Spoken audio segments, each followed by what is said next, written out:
गेल्या काही दिवसांपासून सुरू असलेल्या परतीच्या पावसामुळे कल्याण, अंबरनाथ, मुरबाड आणि शहापूर तालुक्यातील शेतकऱ्यांचं मोठं नुकसान झालं।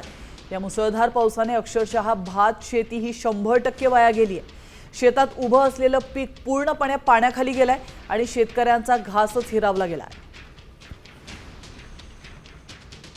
पडणाऱ्या पावसामुळे भात पिकं ही शेतकऱ्याला कापता आलेली नाहीयेत आणि आजही हा पाऊस पडतोय, त्यामुळे पुढेही जवळजवळ जाऊन 15 ते 20 दिवस ही भात पिकं शेतकऱ्याला कापता येणार नाहीयेत।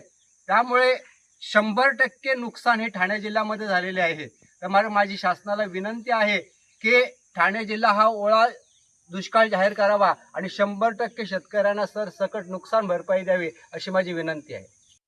आता isakal.com आहे देशातील नंबर 1 ची मराठी न्यूज वेबसाईट। प्रत्येक अपडेटसाठी isakal.com ला नक्की भेट द्या।